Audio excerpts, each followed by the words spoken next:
Is it me or I feel like I've probably had 20 meals in Nashville. It's all crap. And it's all fire. Yeah, dude, Nashville in the last 5 years, I mean, it's been growing so much, and traffic is annoying, but the restaurant and bar game. Serious. And they're kind of like, they're low key. It's like kind of places, when I associate, like this is a place people get shithoused at, I never want to eat there. Yeah. But in Nashville, like it gets, you get that vibe, like people are definitely getting shithoused here all the time, but then the food comes out and it's insane. Yes, and that's true for like I was saying, Acme, Feed and Seed, Fire Bar, Fire Food, FGO House, like all the Broadway. But even when I go up to Losers, you know, in Midtown you're talking about. Midtown, yeah, more dive, great drinks, fire menus. Like people don't know that everything on the menu's fire. I didn't know. Did we Losers? Yeah, Losers got fire fried catfish, fried chicken, a great cheeseburger, great chili hot dog, great reg dogs, dude. If you're just looking for a golden retriever, good looking dog. Good all looking, American, obedient, faithful dog. Huh? Who has more? They got booter. They got, it's like a booterita or something like that, right?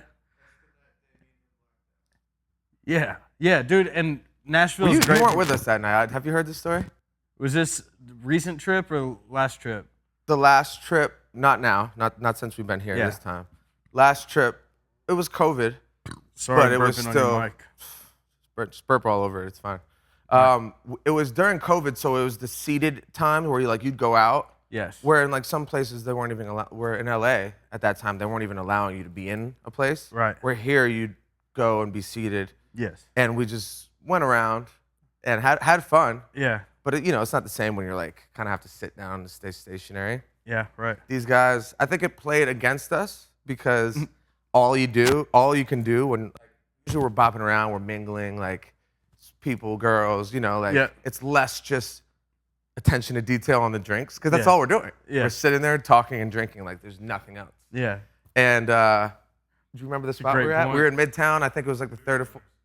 You're at Winners. No, it wasn't. No, this guy doesn't even fucking. Was it Red Door? It was a place like 2 doors down from Losers. Dogwood? Yes, and it had there'd be like a DJ up there, and it's like a kind of bigger top floor. It's either it's Dogwood is I think it's Dogwood. Or there's Rebar. It's one of the two. Probably Dogwood. I think it's because it was for sure Dogwood because it's got more of a second floor. Rebar just has a porch with a DJ. Exactly. Yeah, It wasn't Rebar. So, we're out for 6-7 hours. Just in that little tiny area.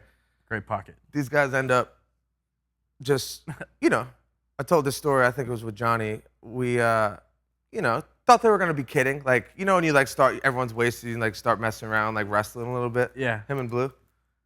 They full on wrestle, hit the floor, rolling around the floor. The staff comes over, we're going to have to. You gotta go. Not ask us to leave, but that's it. Yeah. You know what I mean? We're not serving you anymore. Type thing. Yeah. So yeah, I mean that's when we knew we loved Nashville. But these guys, we're obviously Stephen Mingle. Yeah, we're obviously raging and on the road, but I feel like the stationary mandate, just seated, didn't do well for us here. Got our ass kicked. I see how that could be an issue because you're forced to drink.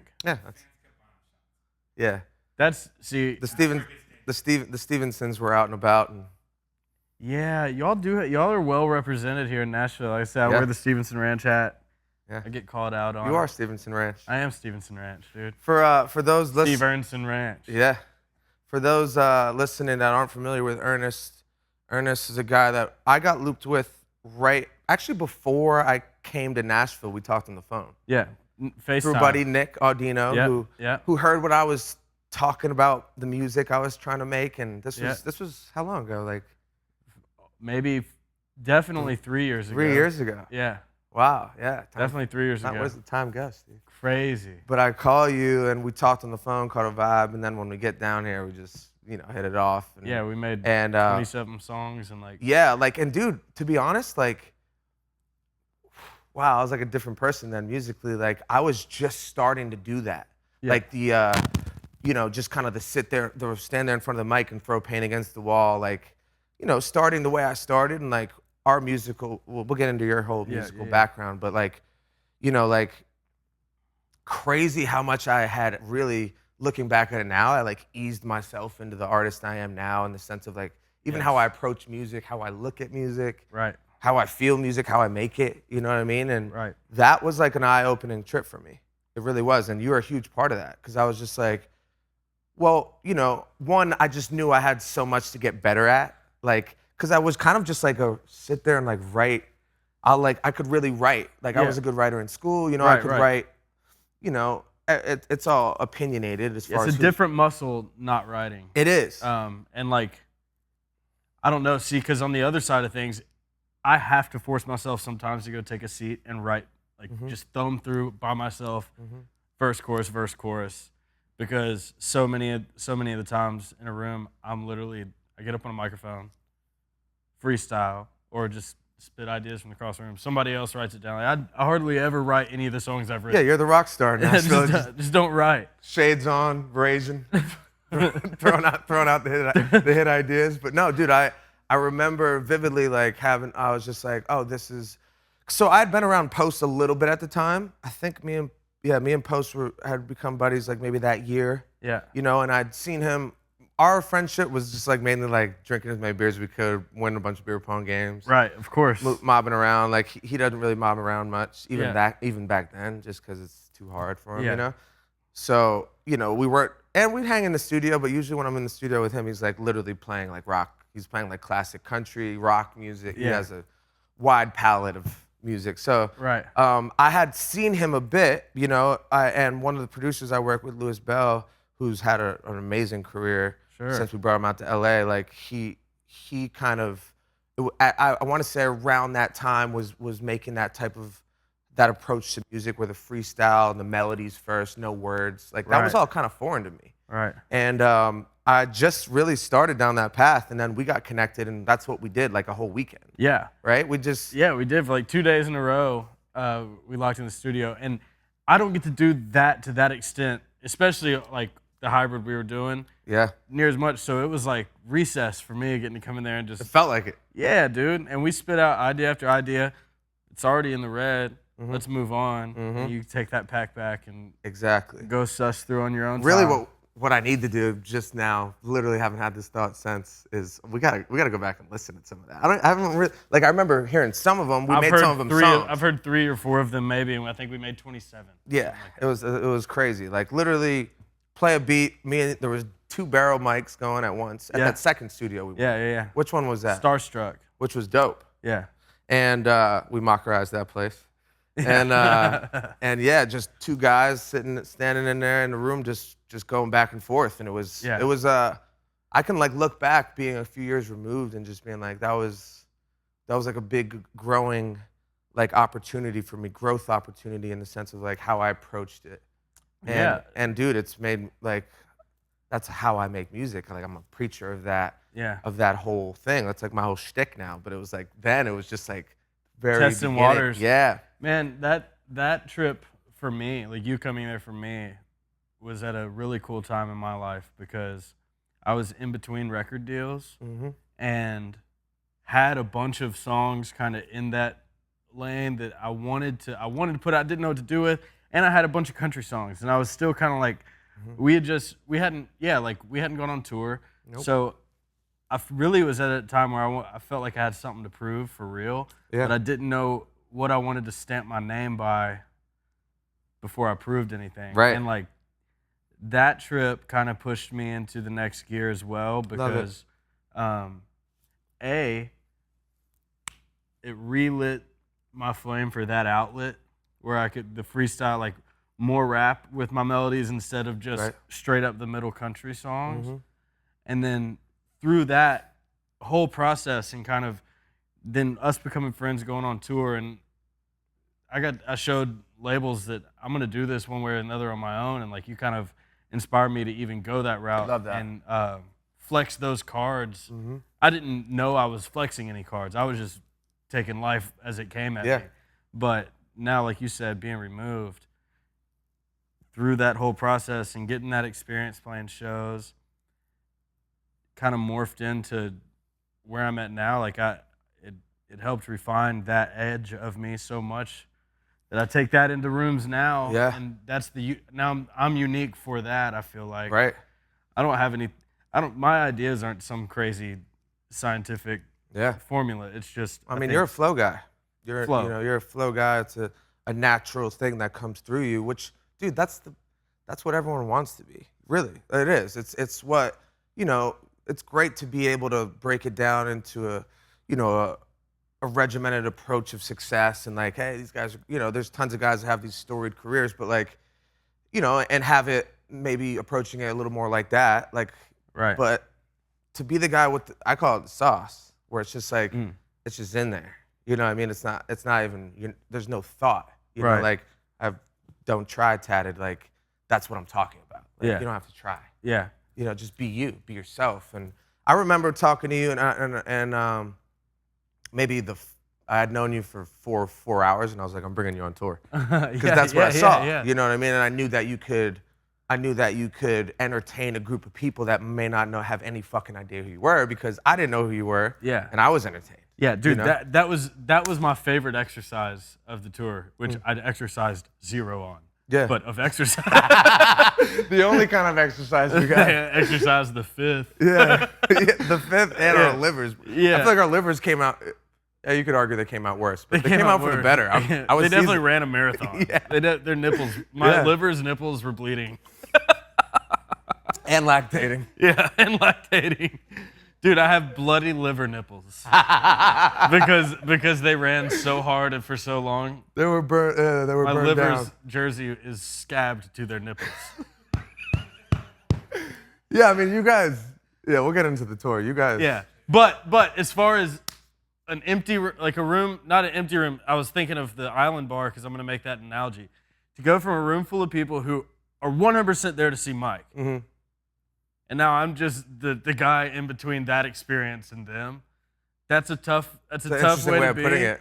And I love it because I love having a chip on my shoulder and something to prove. Mm-hmm. And like, I don't know, I'm a freak because I get off on making a stranger be like, I mean, you're good at it, man. Fan now. You're good at it. And well, thank you, and you are too, is because look at where you're at. But it's like the islands. My times there when I played shows on like Thursday, Friday, Saturday night. So you would go and just... I lived in the islands for a year. And so you just go down to like the local bar? Go down to the local bar. Bring an acoustic guitar and that's it. Pack of beers? Yeah, no, I didn't even afford a pack of beers. I would go... Yeah, at first I would go right around where they let the cruise ships off with my acoustic guitar and just freestyle tourists and get like... make up a song about Joe Schmo and his... So were you going down there, would you go down there and like take money from him? And like, or were you just going down just to play and like, I was going down there to get tips just because I didn't have any money. I was like... Love that. I dropped out of college, I was like, I'm going to the islands, I don't need help. And went out there, Love that. I was living with Delaney's dad, so I had a place to sleep.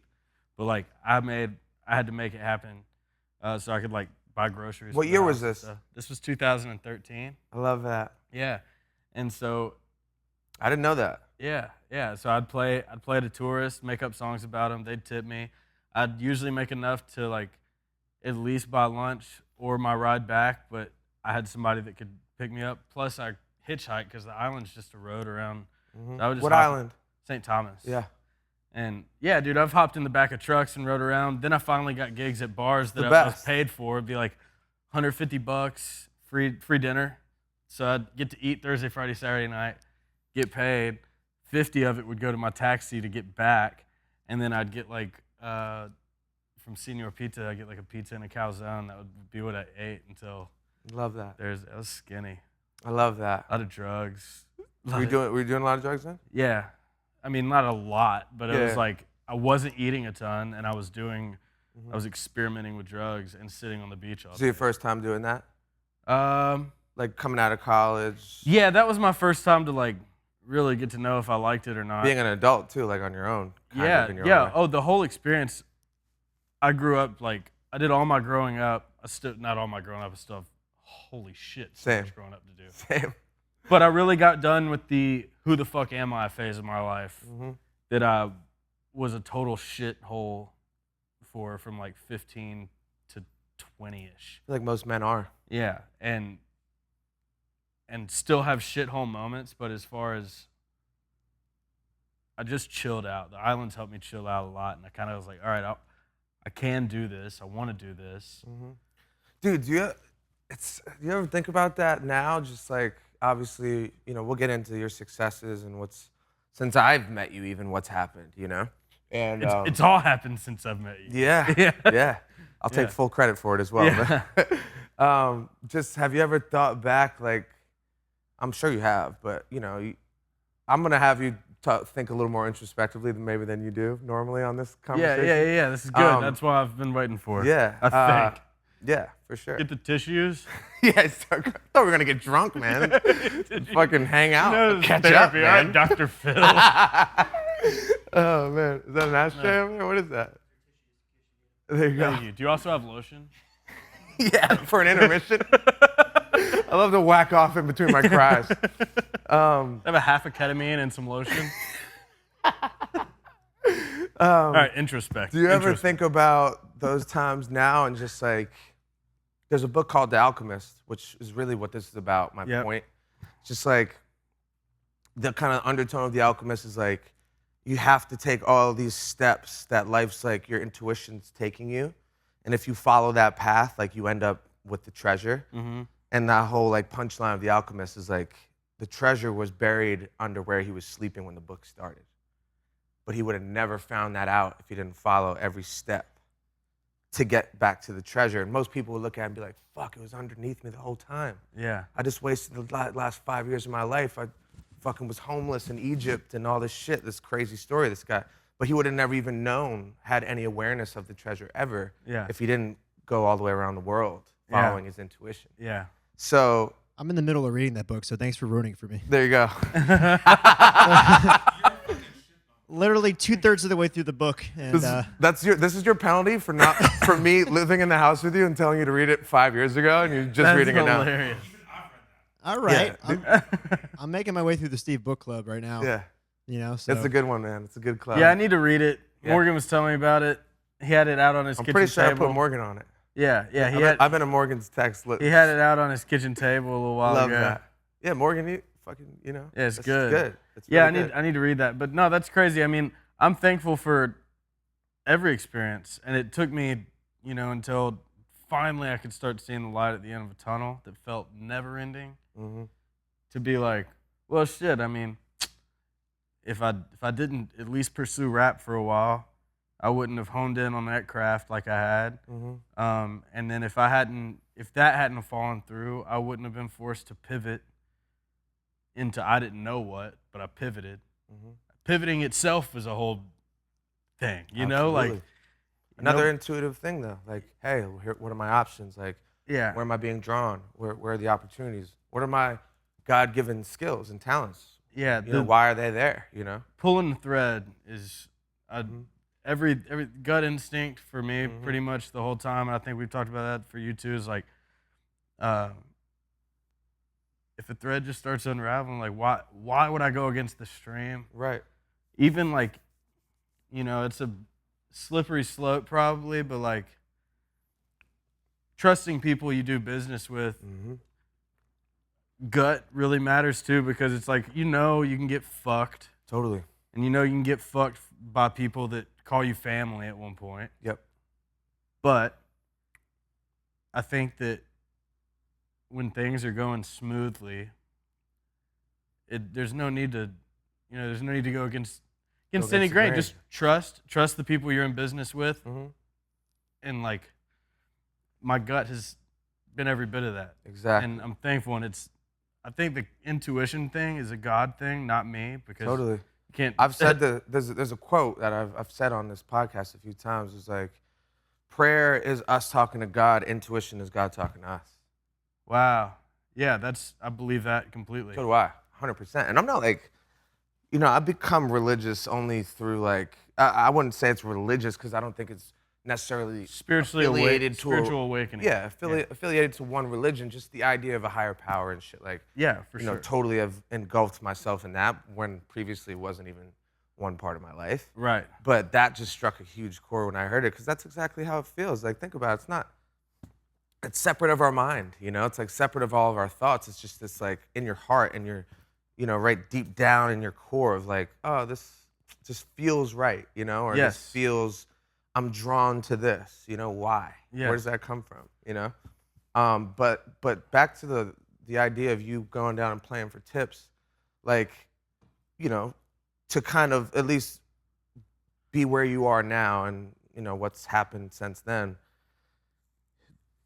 My gut, and I'll tell you if you haven't thought of it yet, like, that's just an amazing thing to look back at. Really, it is. Because I think there's an interesting point about low points in your life. And it's just like, they're actually like, the best seeds for opportunity, like in the growth category, right? Like, you became the fear of getting in front of people, like that chip on your shoulder you said that drives you now, and like and I said, hey, you're good at this. Why are you good at it? Because you went and did it. You went and did it in like not a life and death situation, but like you were playing for food. Put it all on the line for You're playing for food. Yeah.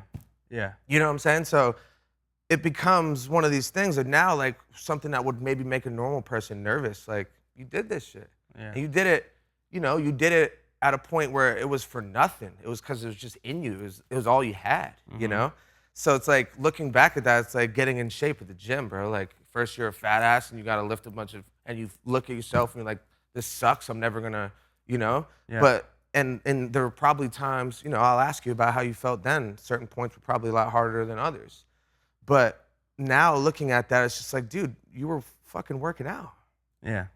Getting reps, bro. You're getting exercise. So now people who come in the room, everyone's like, oh, dude, Ernest, man, because they weren't out there playing for tips. Right. You know what I mean? They weren't. Right. Like, they weren't thrown into the fire. They weren't throwing themselves in the fire, which you did. You made that choice. Yeah, and I think, being 20 years old, 21 years old, you definitely don't realize that's what you're doing at the time. Totally. Like I said, I was just doing whatever lady's throwing. dad was like, hey, you want to go to the islands? I'm thinking about buying a house down there. I was like, well, I'm literally doing nothing else here. So, I took my guitar. So at that point, you dropped out of college or finished college? Dropped out after freshman year, college ball, Freed Hardman. And was a baseball player. Yeah, was a ball player. Had a little cannon on him. I've seen the lefty hack too, the softball hack. I kind of love it. Got a little swing. I definitely, my baseball swing ruined my golf game from the left side. Mm-hmm. So as a fit athlete, I went ahead and swapped it over to the right side. I was gonna say, you are an athlete though. That's not easy. That's like, I can't golf now. Ready. Yeah. No, you can. You're so natural, except for, dude, we went to Topgolf the other day. We did. His first shot, hit it. I don't know how did I hit that so gingerly though? So ginger, but hit the top rafter, bounced right back into the bay next to us. Dude, if you had gotten a hold of it, like, would have killed it was somebody. A hybrid wood. Yeah, right? you teed up for a hybrid. And it was a female hybrid, wasn't it? Yeah, you grabbed the female hybrid. I looked up, I was like, what were you hitting with? That's a hybrid. And I saw him tee it up. Sheesh. Yeah. Well, honestly, Mike, your physique in golf is just like so counterintuitive and hilarious to watch. Yeah, it's not necessarily. It's like watching Johnny Bravo up there teeing up. Pretty mama. It's not a, I don't know what it is about golf. Look, I hit some balls straight. Golf rocks, dude. It's about fucking deleting brews. Yeah. Driving drunk on a golf cart. Doing some chug buds. And curing something, dude. Yeah. And ripping chug buds. Mm-hmm. Telling your girl you'll be home in an hour. My wife thinks I'm in bed. My wife thinks I'm in bed. I'm on the golf course. Stephen Mingle. I'm on the golf course. It's 5 a.m. Look. Teeing off at 6. I'm gonna Max is coming into town actually this weekend too, which is fire. Tomorrow. I've gotten close with Max Homa just through. Got connected in Scottsdale through Caleb, the Barstool guy. Do you know Caleb? Yeah. Yeah. I feel like you guys would hit it. Yeah, he just recently followed me. Holler. Yeah. He's a great, like. He's fucking hilarious. Awesome dude. guy, great at what he does. Yeah. I totally see the merit. He got the Mayweather interview. Yeah. Day of. Yeah, he's a beast. That's fire. He's a beast. That's he's fire. a beast. But yeah, man, he brought Max through, and then I've had him on the pod, and we just hit it off. Yeah. And been closely. So he's like, I've like watched golf a few times since, because he was playing. Yeah. And I was like, this is nice, relaxing. Like I don't do it much. It is. But it's nice. I can definitely envision it being like a good time, and I think I could be pretty good, you know, if I played a bit. No doubt. It's just more about a time thing. Like, I'm so far behind y'all, like, just in reps, that, like, dude, like, I'm not, like, golf I know. is like God. It meets you where you're at. Yeah. Okay? Yeah. It will. Just turn around. Yeah. I've been here all along. Yeah. I love that. It's God. Hey. Yeah. But we'll, I mean, look, I'm gonna definitely dip my toes a bit more. Do it. You know, even Topgolf, that was the first time in a while. I got a horse shit back. So I was like, literally like, I'll go over. My back wasn't bad though, after I rebounded. It wasn't terrible. Golf is a funny sport because like, everybody's in shape enough to play golf. Right. Like, I love it. And I also love it because like, I still feel athletic. I'm working on getting myself back in shape. Been working out every day. But like golf, feel like an athlete every time. Yeah. And also it's a funny sport because it's a gentleman's sport or it's a complete degenerate sport. Yeah. Like there's somewhere in the middle of those two things. Somewhere in the middle is a good place to be. Yeah. It feels like it's just like we're entering a phase where the 20 to 35-year-old male casual player, you know, the casual version of golf that's a little less of the gentleman's game and the etiquette and like the old man, the old white man sport kind of. Golf is turning into bowling. Yeah, yeah. Going down that path of just like, yeah, this is more casual and like you go get wasted. And it's a good Saturday, you know. People go hit golf balls instead of going to bowl now. Right. I love that. Yeah. I wish there was like, I wish batting cages were more like popular, you know? Like, yeah, because we could go shine over there. That was. Can we go to a batting cage while you're in town? Totally. Totally. Can we also get a long toss in? We should. Like, dude, I have no one to play catch with. These guys won't play catch. You do have someone to play catch with. You can't play high speed catch. Catch his foot in your ass. You think so? Red Fox. An 80-mile-an-hour crow hop. What kind of pitch was that? It's my crow hop. It's a crow hop. I love that. He's a mean left-hander. Got a low arm. Got a low arm crow hop. It was 80 off the crow hop. Crazy. Yeah, no, I remember vividly when I was like 10, 10's a little young, 14, 15 going on my first. Still a little young. 14, 15 going on my first dates, bringing the girls to the fucking batting cage. I said 10. Is 10 too early for dates? Hey, Dad, can you drive us to the batting my cage? mom would drop me off for dates. I love that, dude. Ours was the mall and the theater. Yeah. Man, batting cage is a good date. The mall was wheelhouse too. Show off at the batting cage though for the team. You know? Yeah, dude. I don't know. I'm just gonna go into the 90-mile-per-hour cage. You know what I mean? Just something light. Yeah. Oh, I remember that. I miss those days. I feel like batting cages are almost completely extinct. Yes. I wish people would go do that as much as they go do Topgolf, right? Like, if you could get drunk and have a bite to eat and then hit balls. I want to say I talked about an idea. I know I've talked about it with somebody, but it was, what about that idea of like the top, I don't know if it works logistically, not a logistics company, but the Topgolf idea, the concept, but as a batting cage. So like. Oh yeah, the balls are just fun. Like you could actually see if the ball went over the fence type thing. Yeah. But I don't know how many you could do. Maybe it would just be tees, right? Instead of a batting cage, it would be tees. Is it or soft toss? Yeah. Like think about them. Yeah, like that'd be kind of cool. And then you can see if you like. I don't know. Could work. Hey, mister, you got to wear a helmet. Yeah, dude, that's I would have a tough time wearing a helmet at a batting cage. No. Saw somebody post a Instagram the other day in a batting cage with a helmet on over a hat, and I was like, hey, take one of them off. Take one of them off. Take one of them off. First of all, swings total slaw, coleslaw, out of date coleslaw. Yeah, your swing's so bad. At least take one of the hat or the helmet off. It's funny how across the sports, even from what you were saying, like golf to like baseball, golf, same skill set, hand-eye coordination. Yeah. Engage, core, using the same muscle groups, more or less. But you could be complete garbage at one. Bro. It's a weird thing. So much finesse and like the difference between the golf swing and a baseball swing, because like wrists and hands, shit, I don't know. That's why I don't play great. Right. But I'm just obsessed with the game. You guys, my guy Foley over here, you got him into it pretty quickly over here. There's a nice little little pocket of golf like culture here that's happening in Nashville. It feels like. Yeah, I mean, basically the whole music industry. If you play golf, you played golf all through quarantine. Mm-hmm.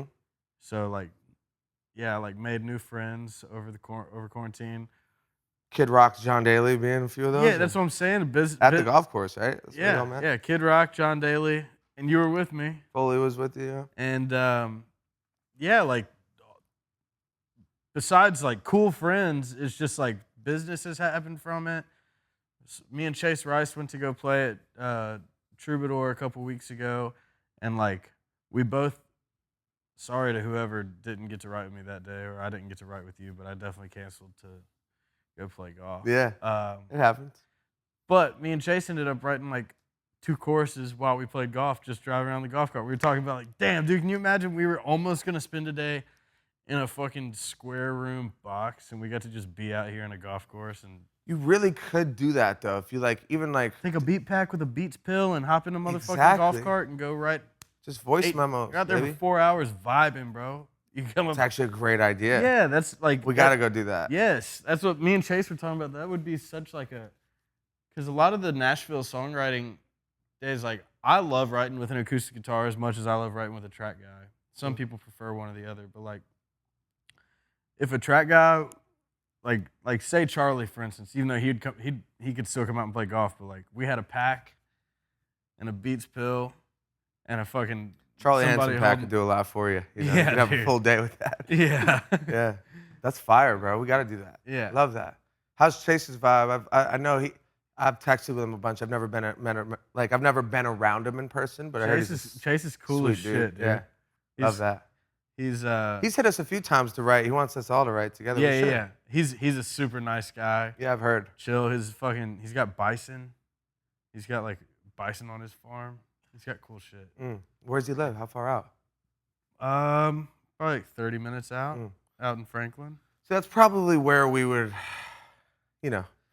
If you're gonna have a ranch, it's got to be a little bit of land. Right. For those listening, I'm in a, you know, everyone's pretty aware, I think, but we've been on a traveling ranch idea for a while where I don't know exactly how long this will go, but I'm loving it. Just like traveling around. Bunch of gypsies. Yeah, we're gypsies right now. Yeah, you're 100% gypsies. Straight up.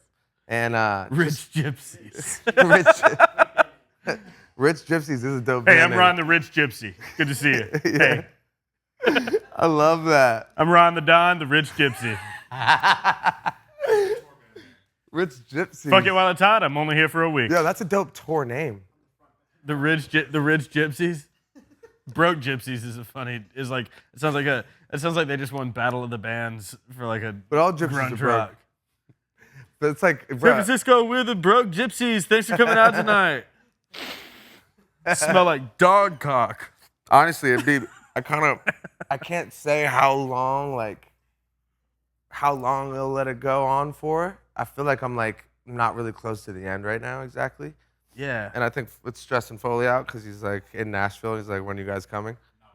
Not 1%. Guy, I wake up to a different house listing every day from this guy. I'm like, dude, I'm not even looking right now.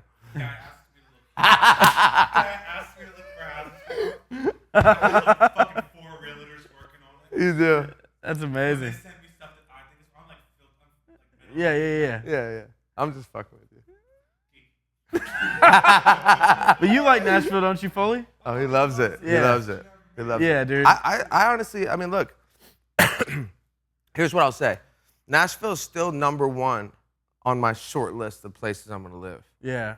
I would live next, right? Yeah. But you make a good point about the beach. yeah, I lived on the water last few months, and god dang. Yeah, I get it. Hey, I get it. Yeah, you're an island boy. I get you know, it. you've been. And the Cumberland River is not the same. Not the same. Not the same. By the way, this place is sick, dude. If you listen, dude, we're right on Broadway. Like FGO House is our neighbor. Mm-hmm. The Batman building is right behind me, staring down at me. Mm-hmm. Mm-hmm. Yeah, I just took Ern into the it's the bedroom / something really romantic about making songs in your own bedroom. But that's really, dude, like even from this being on this kind of gypsy trip we've been on, like I'll never not make music in my bedroom ever again. I used at my old house in LA. You've been there, like how I love having a separate room that's a studio, so you kind of feel separate, and you can have guests there, and it's not like they're in your room every time type shit. But like, I'll never not have a setup in my room now. Yeah. Because I'm just like, dude, I'm so comfortable, and it's such an intimate place. Like, the creativity is like another level of like, just like, we talk about flowing through. I'm just like, no one's here, no one cares. I'm in my bedroom. It's just like, there's something about it. You know what I mean? Yeah, I love that. When we went down, did a Sam Hunt camp, we set up in a master bedroom. And the first night I went down there, Charlie was with us. And shout out Charlie Hanson. Shout out Charlie Hanson. And hey, I'm stoned. What was I saying? We're talking about making music in the bedroom. In the master bedroom. Dude, I just glitched. Dude, that happened so much on this podcast. I just glitched so hard. But what I was saying, what had happened is it's like 4 a.m. We're making music, dog, and freestyling, and there's a dope master bathroom connected, obviously, and I go in there and run a bath, and like everybody's still like vibing. I sneak off there, I get ass naked and just get in the bath and leave the door open, and I'm just vibing, shouting ideas. Yeah, dude. Love that. Love a bedroom setup. Yeah, it's cool. Yeah, it's cool, but this is probably. It's been like my favorite time of making music since we left LA, and like, it's kind of like anything else. Once you detach from what you're used to, like, at first I was like, oh, like I kind of missed that old room a little bit. Like for the first maybe month, I was just like, and then like I really just stopped judging the situation, and I was just like, and being, that's what we've been doing. It's just like, making sure I'm working in front of a nice view, new things, looking at something new. Just, when we talk about intuition and where does it come from, I kind of feel the same about creativity. I wonder to get your thoughts on it as well. But like, it's interesting how we take credit for ideas, or just like ideas is a good way of putting it. Whether it's music or business or something else, right? Just like that flow state we talk about, and like, where do they come from? And like, personally, like, I feel the same with how we talked about intuition, and what I try to do is just live my life in the best way possible so that I'm free for that communication for whoever that is. Like if it's God or it's just nature, like what I'm getting at is like these views, and like even that view here, this is one of my favorite vibes so far, just like, just you're looking at something new, and it's like this new intelligence kind of like, you're acquiring by just looking at it and being in its presence type shit. Yeah, 100%.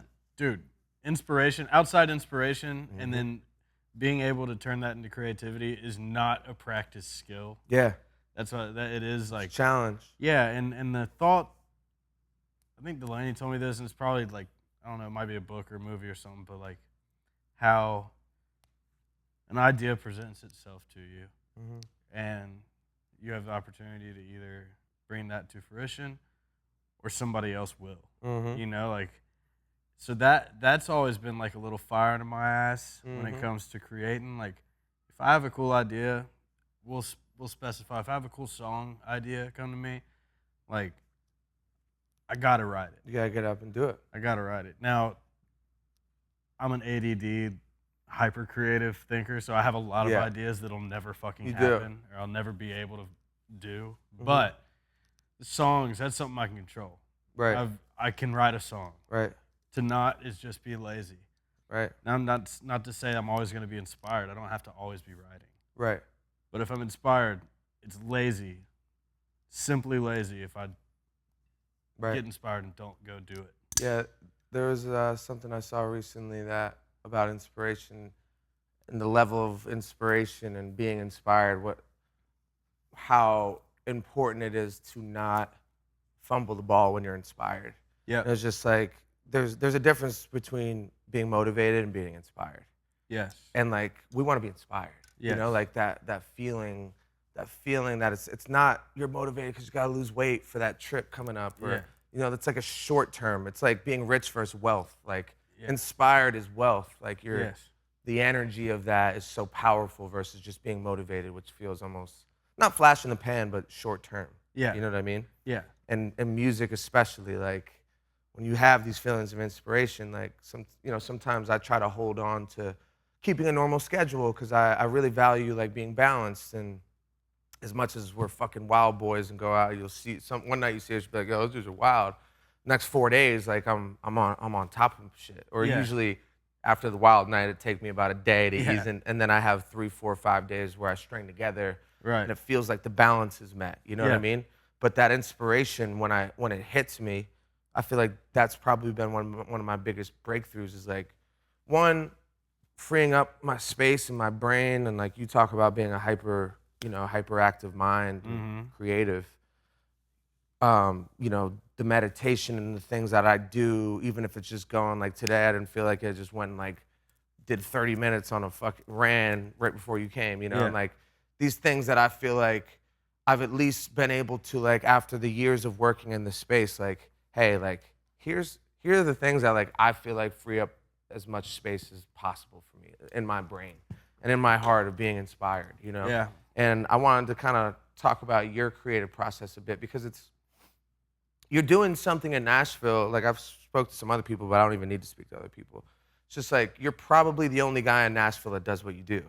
Like in the room, from what I've heard, even Charlie would say, like, just like being the guy who goes and, more or less like a Nashville right, where this is kind of where the group right exists, maybe more than any other place. Yeah, right. Yeah, for sure. And there's a certain approach. Not to say everyone in Nashville writes it the same, but you're bringing like an inspired approach to it. I think from the outside looking in. Yeah, it's kind of what I'm getting at. And like, what do you feel like is inspiring you? Obviously you are who you are, right? So yeah, we hit it off right away on a lot of different. There's a lot of different reasons, but one of the main reasons was like we were seeing music eye to eye, where like we had this like, like, what about like if there was a hip hop urban approach and sauce to the vocal and the pockets and the cadences, but if it was like the type of music that you want to hear on the beach playing beer pong, or like the country music ambiance, the Nashville feeling, and like with songwriting and structure and merging, and like merging the worlds, like the structure of country, the ambiance of country music, and then the freestyle, who gives a fuck vibe of hip hop, and urban, approach to a vocal, and merging those two worlds. Like, I remember when I said it, you were like, yeah, dude, like, exactly. Yes. And like anyone else I had said it to, just like, they'd be like, yeah, cool. Like, they didn't, and it was hard because I wasn't even making it yet. Yeah. I was just talking about it. Yeah. I was like, yo, this is what I'm thinking. Like, people can easily perceive that the wrong way when they're not hearing it, because they think country music and rap, and then they think what they've heard in the past, where country music had 808s and fire. I mean, Cruise, massive song, broke all the records, had 808s, trap beats, country music, but like that's not what we're talking about. Right. We're talking about the future. yeah, exactly. And reality can easily happily fall a little short of a dream. That's why you dream big. Right. Reach for the stars. You know? But like, where everything's kind of landing right now for you and I is we did not miss the dartboard. Yeah. And not many people, like, that's why, I wanted to touch on this a bunch, and, it might not make a ton of sense to some people who just, not listen. Like, one, you're not hearing, like, the stuff I'm playing for you right now. Like, they're hearing some of the new stuff I've done, but also just, like, they weren't there when we had these initial conversations. It was just kind of an idea, it was an idea. And it was a feeling. It was a feeling, but I just remember that ding, ding, ding going off, like, oh, this is the guy, like, he gets it. He's trying to, you're trying to do, not that you're trying to do the same thing, but like, like, there was an alignment there that was just like. Yeah, our understanding for what we were trying to do in a similar place, the execution of it are two totally different versions of that. But Absolutely. Like, thought process wise, and also, like, who can blame us for all of the influences we had growing up musically? Like, That goes not just you and me. I think our generation, every generation after us, Totally. because it's only going to be more of a melting pot. Anytime I get on iTunes, I'll go from listening to Really. bluegrass to fucking Moneybag 100%. to Ricky Skaggs, you know? Yeah. Like, and it's always been that way for me. Now the access is just even easier. Back then it was a burnt CD. I was just gonna say, like, you were a lot more subject to listen to like what the people in your town were listening to, your peers, your parents, right? Yeah, That was what you were subjected to. You didn't know it, but you know, ages 1 through 10, the most formative years for your brain, right? Yeah. Like that's a fact. Or I think it's 1 through 7. But like the things that you're just subjected to, your environmental programming was what crafted your taste, or at least your initial taste. You know, Right. like things that, because you were privy to those and you weren't privy to everything else. But you said a word, access, Yeah. which it's only going higher and higher and higher. And there's only Totally. more and more and more coming. So more music, more access, more everything. So And that's just as bad as it is good. yeah, Yeah. right. And you could, you know, that's not even what we're talking about though. Right. More so just the fact that there will be more access Right. and more music, and the idea of genres Yeah. and boundaries within those genres is a fading concept. Right. Yeah, because playlist just goes by vibes. Yeah, Like, somebody's- totally. I'm most likely gonna put in barbecue backyard playlist, Yeah, and it's gonna have a version of everything I like on it. Right. You know. and I think the average consumer, it's an interesting thing when you work in music, right? You kind of, especially living in LA, and that's why I was like, I knew deep down I was supposed to leave. Mm-hmm. Because like I'm not even making music for those people. I'm not making music for like the tastemakers or like, Right. you know, if they like it, they like it. But you know what I'm saying. Yeah. It's just like it's for the people. It's for Yeah. like regular people. Yes. People in the world that like aren't in the industry or care about charts, or like none of that even matters. Like who, you know what I mean? Like Yes. it's just like, how does the song make you feel? If it does make you feel good, I'm gonna put it on my summer playlist. Yes. You know? It's so hard to think that way, bro. I know. Especially like my office is literally like my room is in the label, but like I'm always around the analytic people. It's And it's like I am thankful for the insight, because it's in a way it's good to know what's doing what and what they're looking for. Like it's good to know exactly what the label wants from a writer's perspective. right. But from the other side of it, where it's just like, I don't give a fuck about that. I understand that we need radio and all that. I get that, and I'm thankful for radio. Right. But whenever the table starts to turn to where it's like the artist really can just put stuff out we love, Mm-hmm. because why? Because we love it. and Isn't it that feels what good. makes you the artist? Yeah, yeah. And I get when money's involved. Yeah. There's reason. Yeah. Yeah, I So- mean, because you're in an interesting position, because like, you know, I've never even been on that side of it. Like just being a guy who, obviously, like you said, there's great perks to, you know, being affiliated to a great company. Big Loud's one of the great companies. Yeah, I in wouldn't want to be Nashville. anywhere else. Exactly. Yeah. And I know that, and you've said that before, Yeah. and you know, they seem to let you be you as much as Yeah, they do. humanly possible, you know. Yeah. For somebody who's not very, you know, you are Nashville. Yeah, but they've helped not- me. They've helped me grow up and allowed me to go Yeah. through phases. Right. Just they've allowed me to do every bit of my growing. Right. And being on the writer side of things, where you're, you know, a lot of times, like, that's where a lot of where would you say, like, do you feel like you have the same amount of passion for writing hit songs for other people? Like, because you've had, I mean, I want to get into some of your successes, like, just the last, 48 months, last 2 years or so. Really, the last 12 months. Last has 12 been months. Crazy. 2020. Tables have turned, and it's become, you've had, what, few number ones this year? Yeah. Number ones in country Three number music? ones on country radio. Three and- number ones? And Sam Hunt's is at number 2 right now. And Wow. Knock on wood. we're What good. song is it? Breaking Up Was Easy in the 90s. Jam. But yeah, like, I'm getting a triple play award, which is three number ones in a 12-month period. Wow. Which is a big honor. Huge honor, bro. Small group of dudes get that, Yeah. along with Hardy. Yeah, I mean, you're going Yeah.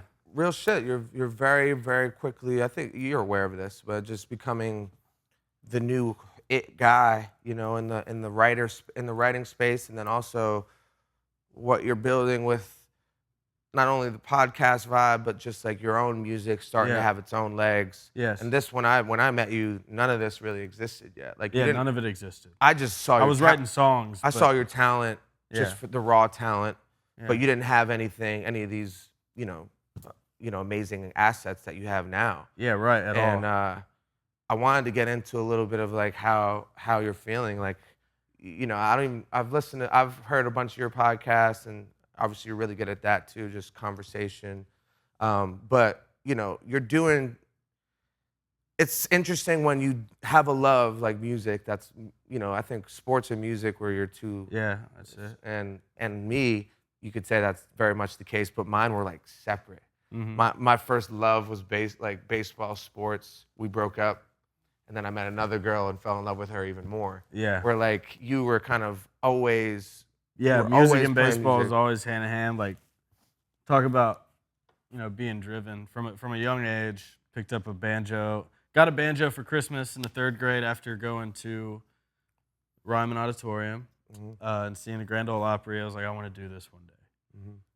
Mom, amazing, got me a banjo for Christmas. Also got the Space Jam soundtrack for Christmas that year. And that was that. My love for rap was birthed. That was in 3rd grade. 4th grade, I was burnt CDs of Eminem. 5th grade, Eminem, John Mayer. Mom probably didn't love the Eminem. She heard Ass Like That coming out of my Walkman in the back of the van on the way back from my dad's baseball game, high school baseball game. Regina, right? Regina. She said, "Love Regina. What is that?" And she took it out and put it in the car player.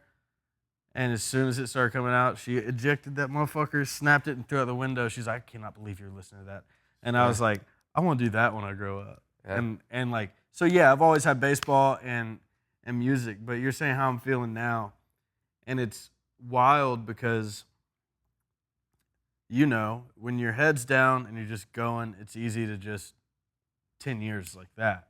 That for everybody, time flies. But I've recently just really tried to slow down and like at least acknowledge to myself minor victories.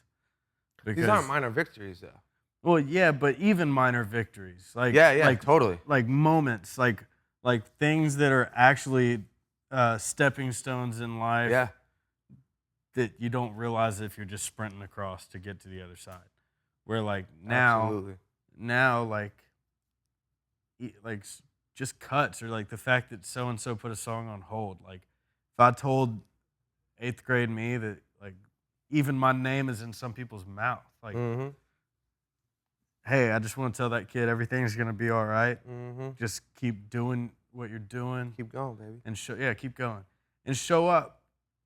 Like show up to the right, show up to whatever, because we have such a fucking weird job, because we walk into a room with nothing and we come out with something that could potentially be millions of dollars. It is. Or 99% of the time we go into a room with nothing and walk out with something we spend a lot of time on, and then nothing happens with it. Right. And you have to get up and fucking do it again. The ratio of songs we write to songs that people talk about baseball being a failure-heavy sport. Yeah. Songwriting is failure-heavy. Oh, my God.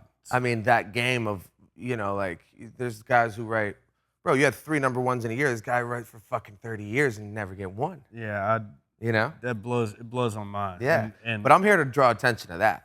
Because I do this with the athletes, and I try to do it with everyone, because I noticed that I did it to myself. And we talk about, you talk about this self-talk idea and like what that voice in your head's always telling you and talking to you about. And it leans weirdly negative. Like for somebody you love, like you love yourself, and that's a big part of being happy, is like loving and accepting yourself, right? So if you love yourself, but then if you really like check in with like that voice in your head and like the tone it's talking to you and like how you're speaking to yourself when you make a mistake, like how bad are you punishing yourself? Right. How long does that last? Right. And it's one of those things where like I realized that I was unnecessarily hard on myself. And I think that's a human trait, right? Like everyone says like there's a saying like you're your own hardest critic, which also when you're conscious of the ego, it's probably easy to totally overcorrect. Totally. Or what you think is overcorrect, and then you end up self-hating. So right. It's like the balance between ego and confidence, like a healthy amount of confidence. Right. Right. There's it's all about balance, the yin and yang of it. But but understanding that, like, you know, if I was talking to like my niece who I love and I want the best for, like if she fucked up, I would never like punish her days later and be like, yeah, you remember when you did that? Like, you know what I mean? Like it's something I wanted to correct, and a lot of these books I was reading, I was like, oh, that's really interesting. And then I thought about uplifting my friends, and like, instead of just being like, yeah, Ernest, he's a beast, like, you fucking tell him. You know what I mean? Like or Foley, like when you're doing great, like it's just as much as I'll say, yo, what the fuck are we doing? Yeah. Like, why isn't this done? Yeah. And he'll give me a reason, I'll hear it, whatever. But I also try to go out of my way, like, yo, you know, and we never would. We're a bunch of guys who like, it's just like a guy's thing. You're not necessarily like in a big up and is not just something we always do. And again, that comes with balance too. Like it's just about calling it what it is. Yeah. And I try to have the athletes on, or anyone I have on who's doing really well, and just challenge them, because there's this weird dichotomy of like, everyone's nice people, especially if I'm talking to them. Like, I don't have assholes on here. Yeah. So like, no one's trying to come off and be cocky or be, and you want to be politically correct and not, you can just be humble, which that's what it's all about, which is fire. But it's also nice to have a friend just be like, dude, like, are you seeing what you're doing, you know? And just from when I've met you to now, I mean, it's been fucking awesome to watch. It's been crazy. I mean, lots happened. A whole pandemic. That's what I like. Almost, I was saying the other day, it's like almost survivor's guilt, because 2020 was so brutal for everybody. Right. Every industry. But that was the year you had fucking. I had a great year. Had a great year. The crazy, like, there was 0 number 1 parties. You know, so like, and like that was something I'd always look forward to. Like when I first signed, I'd go to other people's number 1 parties. Like, man, I can't wait to have my first number 1 party. It's interesting. Then I had 3 number 1s, and none of them get a party. There's a lesson in that, though. Probably. Yeah, probably. I mean, and like, that's the ego that wants. It doesn't fucking matter. It doesn't fucking matter. Yeah, it doesn't matter. I got that. Like the real wins. Yeah. The real shit that mattered happened. Talk about shit that mattered. Yeah. I mean, it's ironic, in that same year, you have your firstborn child, who's just, you know, like, obviously. Man, the best thing ever. Yeah, like, the biggest win of all, obviously, but it makes everything, all the cliches are so dead on about that, by the way. Like, if you have a kid, you know, and if you don't, you only hear about it and you get it. Yeah, it's then, like then you hold it and you get it. It's like the Grand Canyon. It's like, yo, it's fucking, you gotta see it. And you go to the Grand Canyon, and it's like, yeah, so vast. Yeah, and I'm not talking about. This is awesome. I'm not talking about a vagina. I'm talking about holding your kid for the first time. Yeah, yeah, it's wild. And compared to number 1. And this is just recent. This is just what, last week or 2 weeks. 10 days ago. 10 days ago. How Can insane. I pee really quick? Yeah, of course. Little mid pee. Mid baby talk pee. We'll be right back with You Never Know, You Know What I Mean, right after this urination break. John Kilmer here with Liquid IV, the number 1 supplement in hydration. You hear about us talking about Liquid IV all the time, speaking as people who are both very active and likes to get our asses pounded on the weekends. We take hydration very seriously, which is why we use Liquid IV. You take one of these flavor packets here into a bottle of water, and it's the equivalent hydration of 2 to 3 bottles of water. But that's not all. Introducing Liquid IV Plus Immunity Support, so you get that hydration plus things like vitamin C, B vitamins, zinc, you name it. Let's get through ass-pounding season together and stay healthy. Let's stay fit. Let's stay super horny. If you go to liquidiv.com and use promo code YNK at checkout, you're going to get 25% off your entire order. That's liquidiv.com, promo code YNK. Get 25% off your entire order. Tell them Steve. John Kilmer here with ShipStation. Hey, if you're an online store, whether you're selling lamps, paper towels, little trinkets, foot-long dildos, it doesn't matter. I'm sure you know the biggest hurdle is shipping those items out. Well, ShipStation makes it incredibly easy. And speaking as a consumer of ShipStation, we use it for all of our online stores. It makes our life so much easier. It automates all of the orders in such an efficient way. And at a snap of a finger, you can get those shipping labels printed right out. And on top of that, you save a lot of money on your shipping costs. Now, ShipStation provides the same discounts that Fortune 500 companies get on their shipments, whether it's UPS, USPS, FedEx. So you're saving a ton of money on all of those shipments. And we have a special offer for you today. If you go to shipstation.com and click that little microphone at the top of the page, use promo code YNK to get 60 days for free. So you get no strings attached. That's 60 days of free ShipStation. If you go to shipstation.com, click the little microphone up top and use promo code YNK. Tell them Steve sent you. We had to pee right when I brought up your kid. Oh yeah, let's talk about rhyming. Yeah, I mean, 10 days. It's 10 days in. Just give us a tiny, like, for the regular Joe Schmoes out there. Like, there's a lot of guys listening who probably are, thinking about having a kid in the next 3 to 5 years. Had one. Or had one. Yeah. What? Or didn't have one. Or didn't have one. No, but like, I feel like more so now than ever, there's like in our culture, it's the dates being pushed back, the norms are being pushed back to when our parents were kids and growing up, like you had a kid in your early 20s, usually more or less, or in your mid 20s. Yeah. And now I feel like it's being pushed back, given where culture has gone. Yeah. Tell the guys what it's like. Dude, it's awesome. It's really awesome. Like I think there was a point in my life where it would have freaked me out, the whole concept of having a kid, way more than it did when it did. Is fucking crazy. It's crazy. Came out of your nutsack and now it's just living. And then boom, yeah. I was joking when she first got pregnant. It was like, sometimes you bust a nut, sometimes the nut busts you. Yeah, so yeah. That's how the nut busted me, but I'm pumped it did because it's like, it's re-geared my whole life as far as like, just purpose for doing shit. Like it's all the cliches you hear, like I was saying, you can't understand if you don't have a kid. You know them, you hear them, but like it does. It really, I just think about him all the time. It's like, it's weird. I thought about him all the time before he was here. Now he's here, I get to see him. I see myself in him. I see her in him. Mm-hmm. And being adopted, like I never really got to know anybody that had my DNA. I never got to see my DNA in anybody else. Till I met, a couple of my blood relatives through Ancestry. I'm not even getting into all that, but like this is different. Yeah. It's like, Delaney and me got to make this kid. Yeah. And he's beautiful and awesome and he's chill and he's healthy and Amazing. She's healthy. It's like, what a blessing. That takes the cake for like the coolest shit ever. To top off a shitty year of not touring and like not knowing what everything would look like, and then having him come from that. Yeah, I mean, dude, it's just given where I've gone mentally and the things I think about, like, I can't even imagine what it's going to feel like. I want that, Oh, you're going to be great. Yeah, I want that for sure. How good of an uncle you are, you're going to be an awesome dad. Yeah, I mean, dude, that was a big part of it. Just like, not that that's my DNA, but it kind of is. Like, I've never had anything like that. So just like knowing how much, knowing what that love feels like, it's a different love.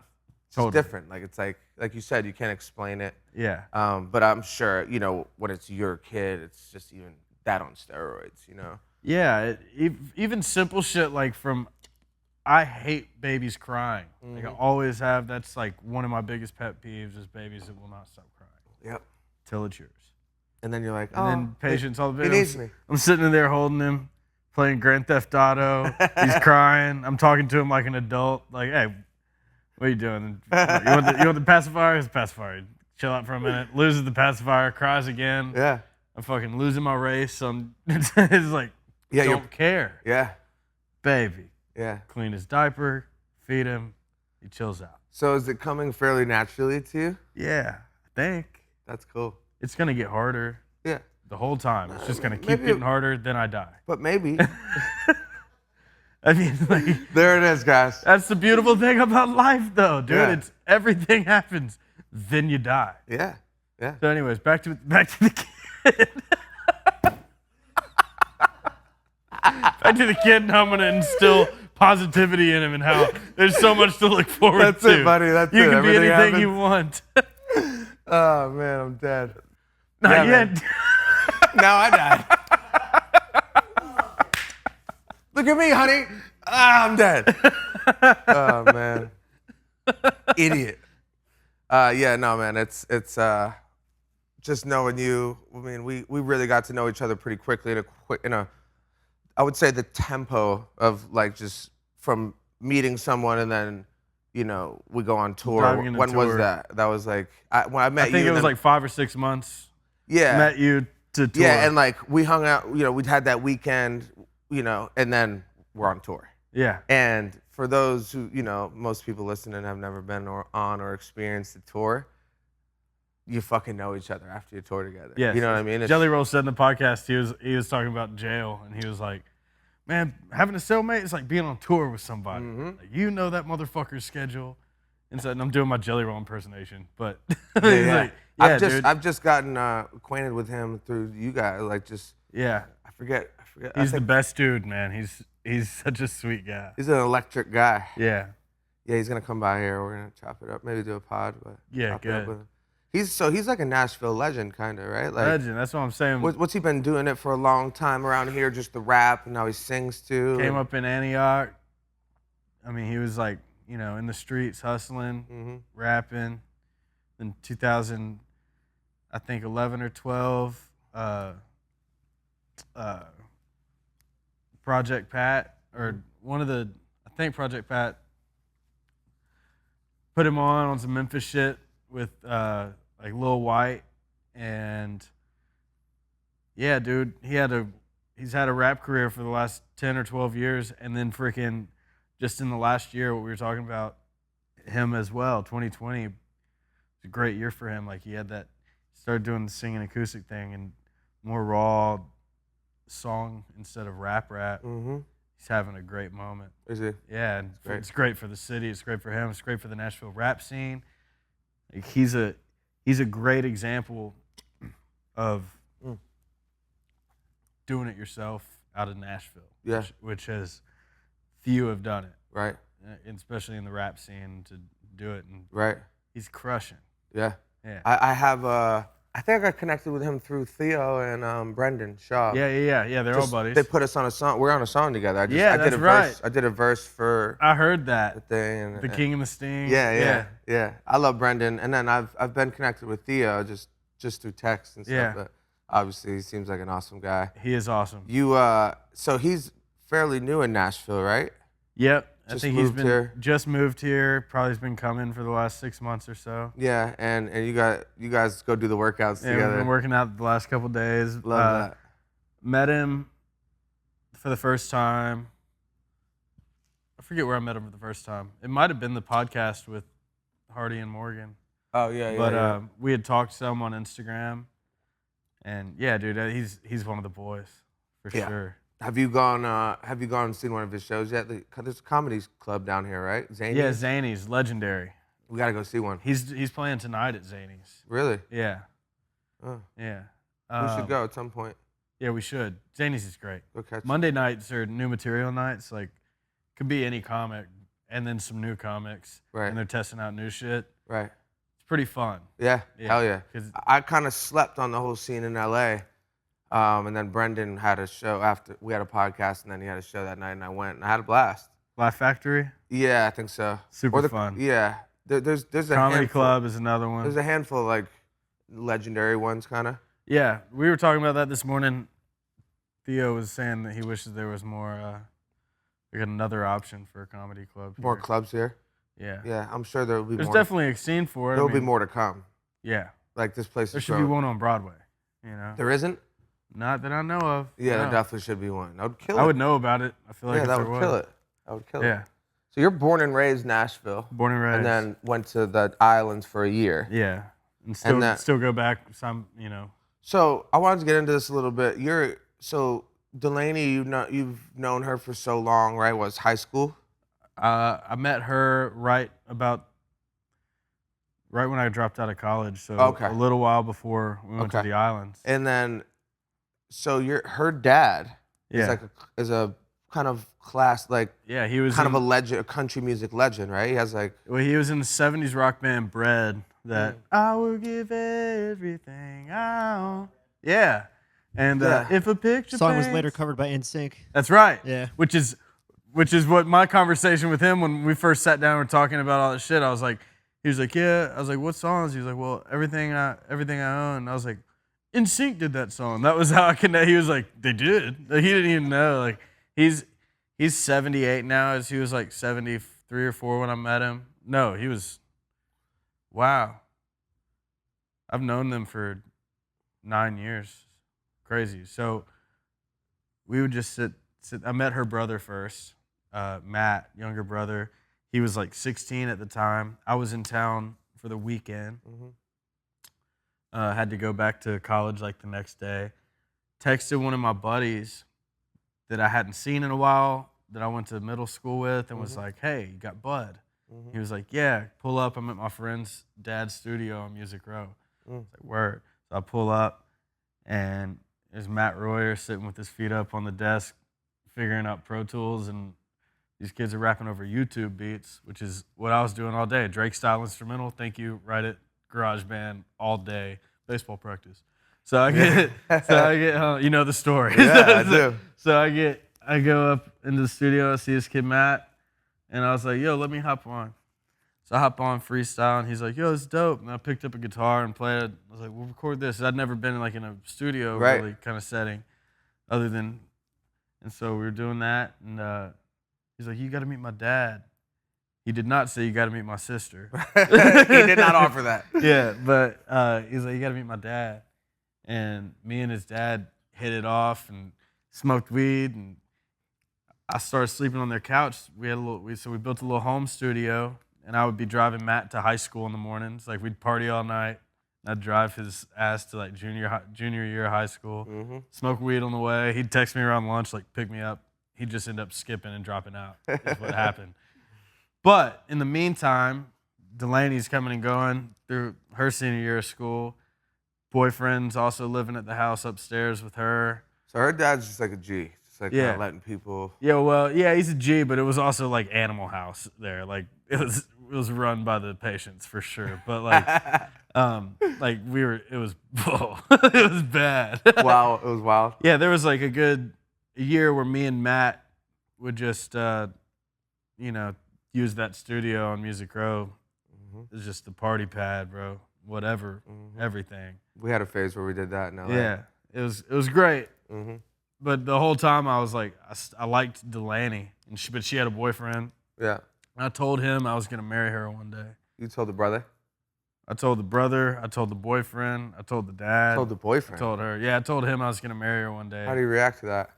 I think he was shook. I don't know how. He's like, ha. Yeah, man. He was like, whatever. But you called your shot. I called the shot, and like a year later, they broke up. We went to the islands for the first time, and what was that? 6 weeks we were there was like when we became official. And Matt had like 2 years worth of. He was fucked up about it because we had tripped mushrooms together and all this stuff, and he was like, "Nah." He felt some kind of way about it. But I was like, I told him a week or 10 days into knowing them that I was like, I'm gonna be with your sister. And then we had 2 years of friendship. Then we went to a year of friendship, went to the islands. Right. He had to readjust, but now we're still best friends. That's fire. He's my brother-in-law. That's like best case scenario. And he's killing it. He's a fire producer, great chef. Is he a fire producer? Yeah, he makes dope shit. Oh, fire. Yeah. And he's the chef. He's the chef. Gotta have him over here. Yeah. This place is due for a nice chef. Yeah, nice chef cooked meal. Yeah. Maybe ASAP, honestly. He cooked for Monty and Avery Littman last week. Wow. Yeah. Fire. So is he plugged into the network here? Obviously you're his father, and then knowing you so well, I feel like that's like a great market. The cooking has gotten him into a lot of doors. And great. all I got to do is make an introduction. And he shows up and exceeds expectations every time. So like word of mouth, like Seth has him over regularly to cook for him or whatever little shindigs he has. It's just good, man. It's good food. Yeah. Hell yeah. So yeah, me and Matt are cool, and Delaney, and now we're having kids. Like, it's nuts. Did you have? You touched on it a little bit. You were adopted. Were your parents? Do you know anything about your birth parents and like their musicality? Like, yeah. So I've never talked about this on camera, but It's bad to talk about. no, we don't it have doesn't to matter at all. So I found my half brother on Ancestry.com on accident. I got gifted Ancestry package by Craig Wiseman for Christmas, as did everybody in the publishing company. And it just sat in my studio for like a year, and one day I was like, fuck it, and spit in it and sent it off, because I was going to just see like whether I was Viking or Asian or whatever I might be. What were you? Asian.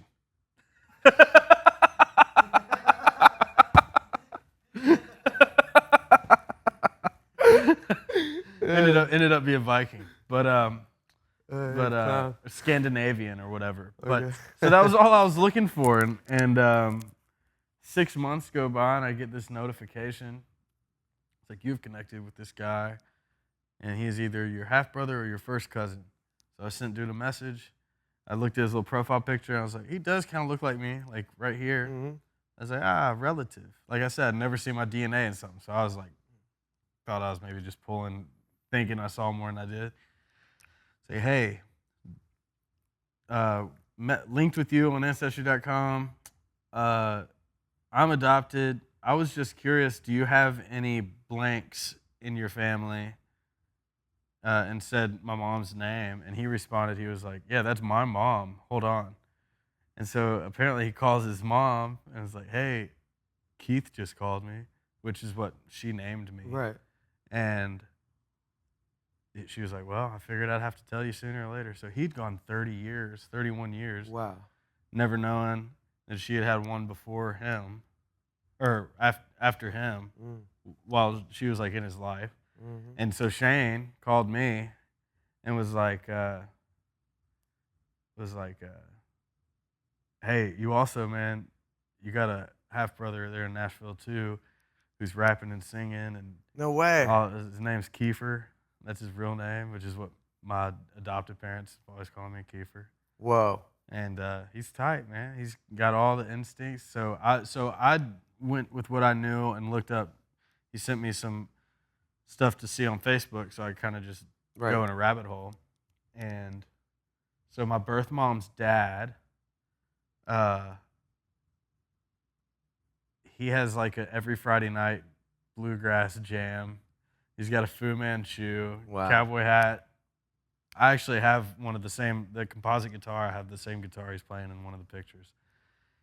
Totally looks eccentric or all that shit, but apparently him and my mom don't talk. So, but like, I didn't pull threads any further than I want to. I kind of just, I had the affirmation that I didn't know I needed, but I always was in the back of my mind looking for it. And it was what like, was that affirmation? That God put me in the most perfect place to be doing what I'm doing, and to be an example to other people, to just like, if you feel like it's who you are, it's who you are. Yeah. Don't doubt that, because my older half brother builds guns from scratch, like hundreds of guns, like that old Civil War guns, like great, super genius, built a banjo, figured out how to play it on his own. Wow. Built it, played it. Like, I don't have that in my head. And then my younger half brother, we graduated high school the same year, and he went to high school at a school 20 minutes away from here. We have mutual friends on Facebook when I found him. Wow. So like, it's crazy. It doesn't matter where I've been plopped in the world, music was gonna be a part of what I do. Yeah. And so the other affirmation is how thankful I am for my adopted parents, and what, you know, a whole new appreciation for them allowing me to rediscover myself almost like every 7 months sometimes, you know? Like, yeah. But dude, that's what the best people alive do, bro. Like, reinventing yourself is so important to keeping life curious and fresh, and you know, when you get in those loops of doing the same things and talking to the same people and feeling the same way, and it just becomes this thing where it's like stagnation and personally, like, that's where the growth stops. Like, you know what you know. You got to repot plants. Yeah, you know what you know. Like, how you got to get out of that circuit of the things you're doing and continue to learn and stay curious about life. Like, I think reinventing, that's a great trait to have. Granted, it could feel erratic, and some people, you know, could be an anxious feeling that accompanies that, because you know, there's what we crave. What we're craving there is security. Yeah. It's an illusion of security, though. Like, it's not really security. You know what I mean? Like, just knowing what you know and staying in that comfort zone. Like, personally, it will breed discontent. So the fact that you had that in you is a big part of, you know, like, it's a big part of, personally, I think it's not success, but happiness. Like, being able to constantly challenge yourself. Who are you? Why? You know, and adjust. Yeah. So it's cool. Yeah, it's the only thing that's going to keep anybody going. You know, I feel like, because in this industry, and now more than ever, maybe even unfortunately, things change so fast. Yeah. It is like, this industry's changing fast. I mean, you know, now you can't go into a label without them asking about your fucking TikTok following, or how many videos, how many streams you got on your TikTok videos. You know, and like 2 years ago, Didn't exist. We got to set up your YouTube channel. Now that's dated. You know, now TikTok's going to be dated. By the time you grow your TikTok audience to where it needs to be, that shit's dated. Guess what? Now we got to be on Triller because they're better for our audience. It's wild. So it's wild. At the end of the day, there's only so many things you can control. Granted, you can't control the effort you put into TikToks and shit, but what it comes down to is just being dope, you know? Like, a lot of the people on TikTok that will have, there's a lot of people that will have amazing TikTok numbers, but they're not actually, like, there's no real substance. Not long-term dope. Like, and what are you doing on a stage? That's what, like, it's another thing. Like, if you're going to really make money doing this, TikTok streams are not going to pay you to live your life. Like, you can get a bag, but not, like, luggage. You know? We want luggage, long-term. Travel with it. Yes. Like, and there has been some dope, I've talked about this too, there's been some dope things that have come from TikTok. Totally. That would have otherwise you'd never hear about, or, like, you know, thank God for some people who have caught their break that way. Yeah. Being innovative. But then some of the shit that comes to the top is like, hey. Yeah. Why did the people nominate this? Absolutely. But you can't argue. Right. That's maybe I'm just old and bitter already. But fucking you can't argue with those types of numbers because they are legitimate numbers. Yeah. Personally, it feels like when you try to compare the two and have them hold the same weight, it's just like slightly apples and oranges. Like, when people go stream your music, that's different than, like, someone being on TikTok scrolling and, like, you're in the algorithm and you're good looking and it's 8 seconds, or, you know, like, there's just a whole other, so, like, yeah, you know, there's definitely a legitimacy of, like, people are drawn to this. Yeah. But, you know, the numbers literally don't correlate from that. They don't. Spotify. They don't. Now, if somebody's got that and that's where they get their audience from, and then the shit's fire. There you go. Then it works. And then your act is good. You go play live and it's legit. Right. That's best case scenario, and hell yeah to whenever that happens. Speaking of playing live, you're one of the only people on this, maybe ever, that I'll be able to have on this podcast, maybe ever, that have toured with the Steves. And yeah, dude. And lived that life and really came into it pretty. I mean, I remember when we were here in Nashville and I told you I wanted to bring you on tour, like, the first day I met. It was like first or second day I met you. And gave you a very brief explanation of what it feels like, our tours. Give us a walkthrough of what it was like. Or not even a walkthrough, just a nutshell of, from your perspective, going on the road with us. And I mean, dude, it was, when we looking back on it, that was our last tour, right? It's the last time we've toured. That was so fun. And it was just so, I'll give you the first metaphor that came to my mind right now. Doing the polar bear plunge and then getting held underwater. until you almost died. You almost died. Until you almost died. Then you come out and you feel awesome though. You get pulled up and like you definitely had to be resuscitated. Hypothermia. Yeah. Lost a finger along the way. Yeah.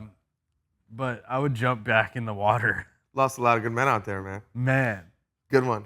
Came up with a lot of good quotes. Good Stephen Mingle. Stephen Mingle. Man. You kind of want to fuck? What was the jingle? Kind of want to be single. What is it? If you kind of want to fuck, kind of want to be single, sign up for Stephen Mingle. Yeah, dude, and it was a polar vortex the whole tour. Yeah, it was crazy. It was -32 in Minneapolis. Like real shit, record. -32. Yeah. Every night. It just was faster than us. It'd get there, we'd pull up, park the bus, 4 a.m. Yeah. And girls were standing outside waiting to get into that show in skirts. Like that's dangerous. You saw the Stevenson passion out there. I performed in shorts and an unbuttoned shirt that night and no shoes because I was like, I hear it's cold outside. Little birdie told me it was freezing cold outside. You're up there singing beach music. Yeah. Oh man. That was the best. I mean, the cold nature of like every intense moment of being too drunk or all that was just intensified. I remember hearing about falling asleep on the fucking snow outside of a venue, and I just texted Versace's. Like I dropped a pin and was like, help. Come get me. Come get me. we literally would lose a few good men out there if we didn't have Versace. Like, I would have died. Yeah. I would have died that night. He literally, he like more or less saved your life. Where was that? Like St. Louis or something like that? I think it was either St. Louis or Kansas City. I think it might have been. I'm impressed by my memory on that one. I think it might have been St. Louis. The reason. No, it was St. Louis because the night before we were at Kansas City in that old ass theater building, but it was also ice frozen. I remember busting my ass walking behind that. I had diarrhea in the pizza joint next door. Yep. You know, the tour diet. Dude, gets ugly out there. Waking up and shitting. I mean, we got food poisoning. Yeah. We literally had We all got sick at the same time. I shit my pants. Stephen Mingle. Stephen Mingle. I shit my pants in as far up right as we went. New Haven? New Haven. Doggo shit himself in New Haven. Yeah, he shit his pants out there in the crowd. Yeah, we have it on camera. Oh, there was a night. It was a night or two before. It was Syracuse. That's where we got sick. Yes. That's where. Remember, it got canceled because of the temperature. Yes. Did we go to Buffalo right after that? Did we go to Buffalo last time? I don't believe we did. I think Syracuse was our highest. Because I remember it hit me where the bus is parked, and I go down the stairs. I'm kind of jogging, clinched to go behind the bus. The clinch jog. I got to cross the street to get into the little coffee shop where I'm gonna go take a dump. Poor place. And I get halfway across the street. And that was that. And just shit my pants. Yeah. And talk about humbling. Just immediately called Fader. Was like, grab me a room. Grab me a room at the hotel. Flag down an Uber. And yeah. I had to go get a room at the hotel. Sat in the bath. Everybody got food poisoning though. Yeah. Yeah. Yeah. And it was from the little Mexican joint, right? I remember going. We all got it, and I remember going. We went to New Haven the next day, and that's where Doggo shit himself out in the crowd. But like, I put on my game pants for that one because it was. Did you think you were gonna shit yourself while you were performing? Kinda. Did you feel like you could? A little bit, and I still drank and like. And I had shat the day before. I was the day before y'all. It was shat. Shat is the exact word. Everyone. Shat the day. All day the day before you. Yeah, it wasn't shitting. It was shat. Yeah. It was rough. Shat. So the entire tour was more or less summed up by that. It was a great, honestly, a great run though. We had a blast. I mean, that's our last time on the road. That's my lasting memory so far, right now. God, where's another good city? It was a good one. Mali of America. Mali of America with a little Emdema. Little Emdema. Did the aquarium. Little Emdema on the off day. The aquarium. Yeah, we had a good day. I remember meeting up with you guys. I would always like kind of bought a polo jacket. I would big league your off day shenanigans. Yeah, because you guys can't big league the Mall of America though. Yeah, not all day. I couldn't. I was too close. You did, didn't you? You slept never all went? day. We ate at Benihana's that night. Yep. In the mall. I kind of, right now, you saying Benihana's makes me want Benihana's. There's a Shogun. There might be a Benihana's. Shogun's the same thing. Yeah. Yeah, there's definitely Want to set up a Shogun hibachi would be reservation? fire. I actually want that right now. Shogun's like a little 25-minute oob. I have a clear 25-minute Uber? Yeah. I have a clear memory of Ernest throwing a chicken nugget on the tour bus about 80 miles per hour into our camera guy Travis's neck. Yeah, And he had like a welt. he had a welt on it.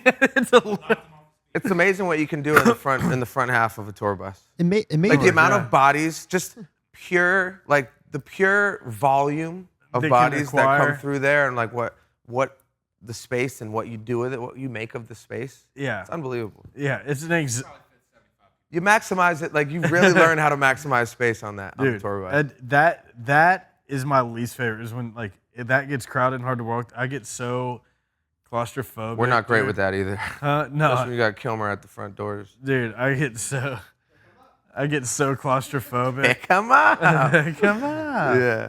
Yeah, man. It was Claustrophobic. a lot of that. Not as bad as our past tours, but we're not great in that department. You know, Yeah. we're not super firm on the door. I can imagine past tours being way wilder. Stud Summer Tour 2014. Wow. Doesn't get any more ratchet than that. Yeah. Yeah, we were just like fresh and juicy, ready for the picking. Anybody piss on you during that tour? Probably. Yeah, I mean, more or less anything went the entire time. Anything went. There was no rules. Was that the tour's chick drank lotion? Or was that on our tour? I just wasn't there for that. I think it was on our tour. Because when I saw that on like the first episode of your podcast, I was like, what? I think that was our when tour. was this? I think that was in North Carolina too. She drank lotion? She didn't drink it. She lubed up her hand. Oh, yeah, and stuck her fist down her throat. Put her whole fist in her mouth, which for whatever reason I was slightly turned on watching the game. She was bragging that she could fist her own mouth. But then she had to lube up. And naturally, I inquired. Here's some lotion. I was like, all right, well, let's see it. I don't know whose lotions it was. It wasn't my lotion. It was a loose lotion on the bus. I don't know. Tough day to be a loose lotion. And she just started fucking fisting and fingering her own throat with the lotion finger. It makes me What was it want for to puke her? just thinking about it. I liked it. What was in it for her? Was she just trying to show off? Just a little Acceptance. Oh God, what a terrible world we live in. clout. 8 o'clock. We love it. Acceptance. Yeah. Yeah, just general cultural acceptance. It worked. It worked. I mean, she has a spot on my next tour bus whenever she wants. And dude, who doesn't love a girl that can stick a Johnson & Johnson Especially on fucking command. doused hand down her throat? Especially on command. Just, room full of people. Finger Totally fine lungs. with it. I like it. Yeah, I mean, dude, we talked about it earlier, but knowing that's how you really get to know somebody. We feel that was I mean, I've known these guys forever. We had a few new guys on the staff that you always get to know, but Dude, Man. from the actual job side of it, like the playing music, that was a really fun tour because I had total freedom Doing to whatever you play wanted. whatever I wanted. I was rapping, and then at the time I had written that you can't drink all day if you don't start in the morning. can't for- drink all day. that Jake Owen hadn't cut it didn't yet. even have on hold yet, I don't think. And I was getting to test out. That was my first time really trying to sing country songs in front of a crowd. Really? Yeah. That was me testing the waters. Wow. I was like, Dope. bro, if this group of people who is fucking here for a rap show also can sing You Can't Drink All Day if you don't start in the morning. Yeah. Oh, this could work. Yeah. That was like, I loved getting to that. I mean, dude, part that of was it. part of, it was based off the connection, the vibe, and but also just like, it was part of, like, from a business standpoint for me and like an approach standpoint, like, I remember, like, I would go out and watch watch some of your set or at least listen, from the side room or whatever, because it was like an interesting little bait floater out to the fan, because like we knew what I was planning on doing with the music, and Right. not that it's country, but that ambiance and See how far you can push the envelope. yeah, and just like if they're gonna react to you, and you're rapping up there too, so it's not like, and as you said, they're coming for I'll air quote a rap show, Right, hip hop right. show. Yeah, but you know what I mean. But like They're not there for a country music concert. right. Yeah. And then they get that music and react to it. It says a lot. Yeah. So that Says what we were saying about says what we were saying. motherfuckers listen to several types of music, and if they can, like, a fucking custom buffet, if you will, Yeah. we can offer, Exactly. especially for a live show. Like, I understand Yeah. honing in for a body of work, sticking to a sound, but once you have those body of works scattered out throughout, Right. you know, Right. a pie chart of genre and some overlap. Once you get to do them all on a show, it's like, hell yes. Yeah, and to our point, like I think most people, if they're sitting down listening to music for a bit, if they're sitting down for an hour or 2 hours of music, they're not just listening to one genre. No. You know, so why does it have to be like that in a live show? Right. And if they are, it's probably either Fish or like Grateful Dead True. and Pink Floyd, Right. which is its own experience. Right. But like For the sure. modern generation, For sure. why do we go to Coachella to Yeah. see all these? That's why the festivals are so cool. For sure. Why do the same people that go to Coachella also go to Stagecoach? Yeah. You know, it's like, Yeah, I mean, dude, I might have said it on this podcast once before, but I mean, I had one of these aha moments from a Stagecoach Coachella back-to-back weekend. So I went to Coachella, and then 7 days later, same region, same year, went to Stagecoach, and I'm at Coachella for the whole weekend. Or there, you know, the parties are almost arguably a little better than the festival. So I was like doing half and half, but I was at the festival a bunch. Maybe got stopped like 15, 20 times by fans walking everywhere. Like I wasn't in like a secluded area. I was just all over the place. yeah. Stopped like 20 times or so, something like that. Go to Stagecoach, go for one day, get stopped like 50 times. Yeah. 5-0.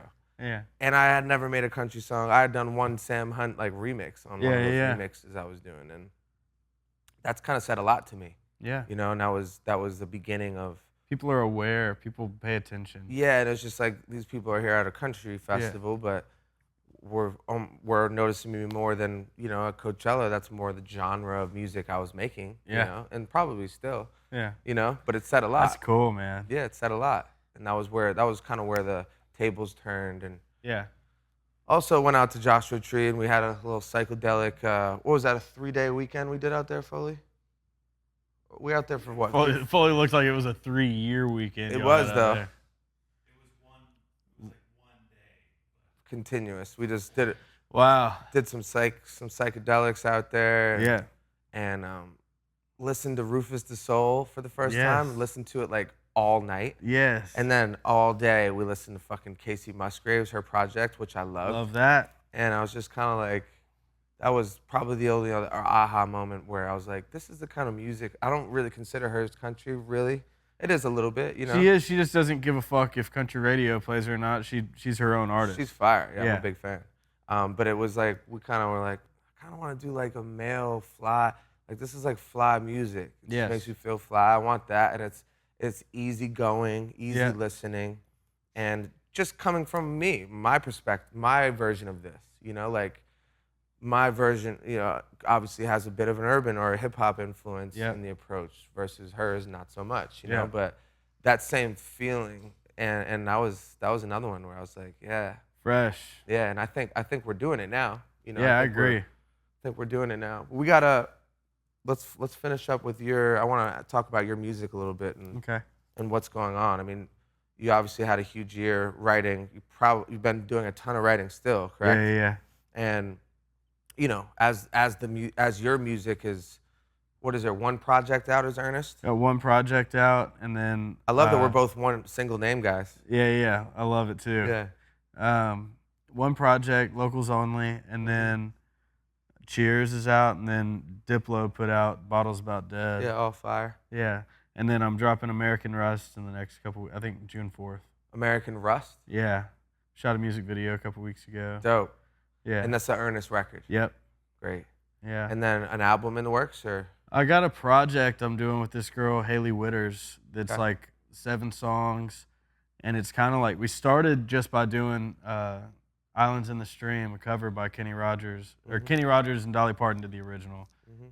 We did a cover, and it's like, you like Casey, it's kind of that vibe of like, cool. But we went all the way down the retro and just wrote songs for this project.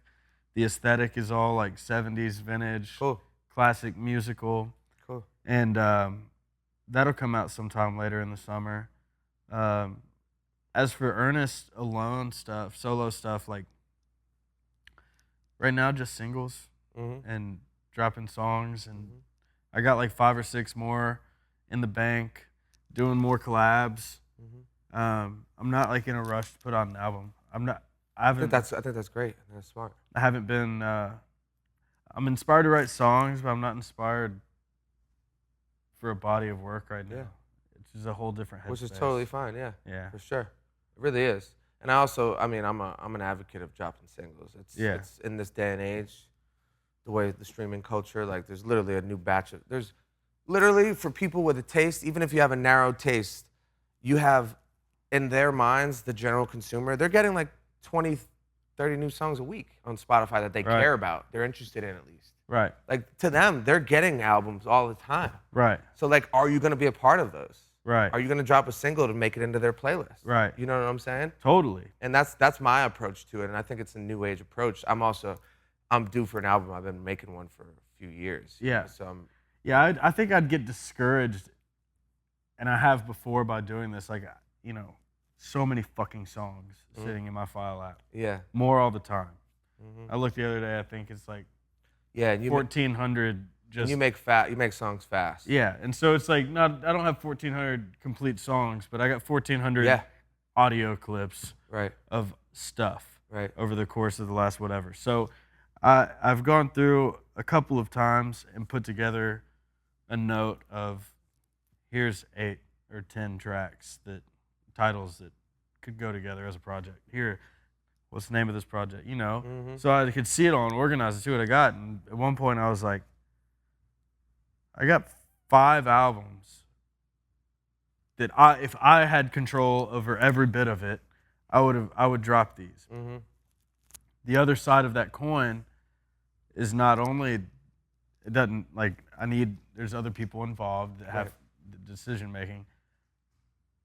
I think a lot of that is my impulsiveness and ego, thinking I have to get this out. I love this song, and then time passes and I go back and listen, like, oh, I'm glad that's not out. Right. Yeah, the timing of it is all right. I've kind of just let go of shit that I can't control because I got really down and low and depressed and pissed and bitter. Yeah, because my expectations were wrong. Not my fault. Checked myself. Because the reality is I'm not going to be able to put out an album a year. Right. I might love a body of work, and the other people that have a say might not make sense to them or what their plan or what they know best. Yeah. It feels like you're right in this proper pocket that you're supposed to be in though right now. You know what I mean? Given, you want to have more music out. Yeah. But it feels like you're right in the upstream. Yeah. And in a sweet spot. Do you feel that way? Yeah, and playing shows will help. Kind of seeing where shit is, because when you're just going off of numbers of streaming, my brand has been built because of the podcast over the last year. Like, definitely, my following has gone up. So now that music will get to be again a staple part of it, of the look of even as vain as my Instagram page will have more of me playing music. Right. Getting feedback from the audience in a live setting will help direct me towards what do I need to be writing? Do you like American Rust? Do you like Cheers? Right. Is Sugar still more your thing? Or do you like some of my more songwriter country shit? Right. Then when I go back to the drawing board. Right. Yeah, that will help craft that album when you sure. feel like you have an understanding of that exactly. Yeah. A year of just writing songs every day. I have songs all across the board. I don't know if it would even be fair to me or listeners to go pick an album out of songs that I wasn't necessarily even writing for myself. Right.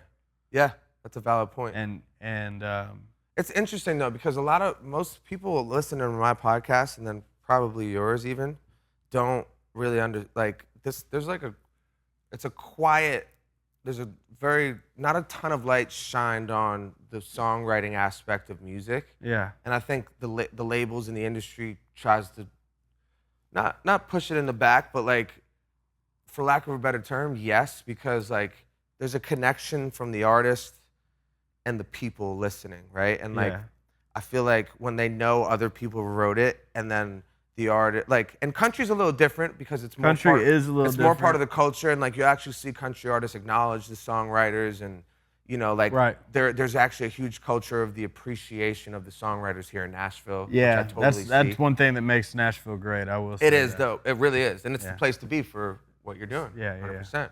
You know, but it's also interesting that, like, you know, when I talk about my experiences a lot, or I try to, but without being too political, or not even political, just like telling them about a bunch of business shit that doesn't really matter to them. I feel like most people listen to music don't really give a fuck about any of, like, they're not necessarily worried about the ins and outs and the behind the scenes, and none of it really makes that much sense or it matters. Right. But, you know, and the ones that are will ask your ear off. Yeah, for sure. And I think maybe in the country space, it's even more so. But when I talk to my fans about it, they're like, oh, you know, like, you don't really, even the big pop songwriters are not as celebrated, it feels like, at least in my opinion. Especially, you're right, pop and ghostwriters, rap and shit. Like, because they're ghostwriters. Like, you don't exist. Exactly, exactly. So it's interesting to be in your position, and it really it's part of your rocket ship, you know? Like, around this town, it's like, oh, that's one of the best young fucking writers, you know? Like, yeah, that's, you know, and Hardy for sure. Before me, that was the model that Seth and Joey and them were telling me. It's like, you know, wait a year or so, and once you get some accolades and stuff, there'll be more heat on your name. Solidifies it. This year will be the first year, I think, this is the first time. The last month or two has been the first time I've been recognized at a couple places and goes. It's crazy. I mean, it's a small fucking town. Oh, you're definitely getting recognized now a bit, yeah. But it's cool, and it'll be cool, like, shows now, because I did a writer's round a few months ago in town. It was like the first time anybody had gone to anything, and like, people were singing all the songs. These obviously songs I wrote for Homeboy, and then my own shit. And it's like, dang. Mm-hmm. It's cool to write songs for other people, but it's cool when, like, it's the shit you're singing. That's what I really want to do too. Anyways, like, and it's the past year I've kind of just set that all the way aside, and I've been writer. But right. Like, now it's time. Excited to it's time to go ahead and I do this. Yeah. And before we go, the podcast now that's Just Being Ernest. Just Being Ernest. I love it. Love the name. You got to come on Just Being Ernest. 100%. I'm coming on. And I see it. It feels like it's kind of the new cool one. I know Bustin' with the Boys is here in Nashville. Yeah. But it feels like it's the home base. Going to be very quickly the home base for like Nashville artists and young creators to go on there and just fuck off with Ernest. Turning out it's pretty cool because there's no rules on the podcast. It's not an interview, so to speak. It's not like a radio interview for artists. Like, they come by. Somebody put it like, I'm the cousin you can get stoned with before Thanksgiving to like all the artists in country music. So that's the vibe. Mm-hmm. And it's turned into a country music artist podcast when I started it. And I hope it still goes this way. Whatever. Like, people who inspire me, from guys that start up restaurants to artists, or, you know, I want somebody to talk crypto with, because I don't know anything about it. I just see all these people talking about dog corn. Yeah, man. I don't really know much about it either. I know people are making fast cash. Yeah. And I want in on it. Yeah. Can't say I have. No. Okay. My luck, I put fully has. I would lose all my money that way. Yeah. If your intuition isn't pulling you over there, maybe not. No, maybe it's too soon. I don't need to do it yet. Yeah. It's a little hard to know what the hell's going on, honestly. It's pretty confusing. And again, everything changes so fast. That's what I'm saying. That's my biggest drawback. I'm just like, what is the Fed? What's the next coin? Yeah, what is the Fed gonna do to it too? Like, what's their involvement? Because if it's really gonna become the currency, like, obviously it's gotta become very regulated. Yeah, right. So I just don't know how, like, it transpires and like it all coexists. So we'll see. Yeah, again, I know nothing. Yeah. Nothing. We might as well be Just talking keep it about. that way. Might as well be Keep talking about. writing hit songs. You'll be just fine in the money department. We'll try to do that. I can hire somebody to invest crypto for me. Yeah. So what? Nashville, where we're gonna looks like we'll be hunkering. Even if I don't live here, this is gonna be a place we frequent. Oh yeah. And I know you're a big part of that. Yeah. Nashville loves you guys. Proponent of that. They do love the love is in the air. Yeah. Steve love. It feels good too. Yeah. And it's nice, bro. I have the same appreciation for the type of people here. Like I don't should know. make Steveville shirts. Yeah, Steveville USA. But it's just like the type of people we all like when we go on tour. You know, you were on tour with us. Like we love going to these bars and fucking regular people and just the feeling. Relatable. That's a brand people want to sign up for every time because it doesn't feel like you're signing up for a brand. Yeah. You just, hey, I know that guy. He's one of me. Mm-hmm. And that's why it'll work in country and especially the country community for y'all too, because it's like, yes, we show up, we have a good time. I'm not too cool for this shit. Yeah. And that's why. I mean, dude, like the country guys have reached out to me more than any rapper has. I've been making that kind of music for the whole time. Same thing. Like you're saying, it's like what makes me unique in a room. Right. That shit's cool. Right. Because it's different. Right. Yeah, dude. 100%. They're a fan. Like, and they get it. You know, we're like. Yes. So it feels right. You know. So we're looking. This place is awesome. We'll be here for 6 weeks. You just had you're a weekend to being a dad. So you'll see me. Our Stephen Mingles will be limited, but we'll make the most of it. Yeah. I'll just bring the kid. Bring him over.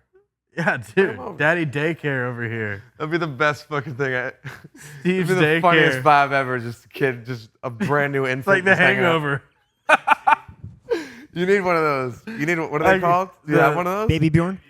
Yeah. Baby Bjorn. I do you have have to one. walk See, around with I have one. a leopard Mike, why do you have print to do one. that? All you have to do is say earmuffs, and you can say whatever you want. Shit, piss, cock, fuck. Cock balls. Yeah. I love that. Yeah, man. Well, I'm excited for you, bro. It's Yeah. I'm gonna come on JBE for sure. Is it we go by JBE? JBE. Yeah. Yeah. And then let's try to write a few more Yeah, we bangers. got to. The Batman building's right outside the window. I got Ernest to. Watson, he's like, dude, I have to write a song in here. Yeah. You are Nashville. This Yeah. is like the snapshot of Nashville down here. We got a great little view out there. Yeah. Dude, thanks for having me on this course. podcast. Because you never know until you know. And then as soon as you know, you never know. Let's end on that. Thank you, sir.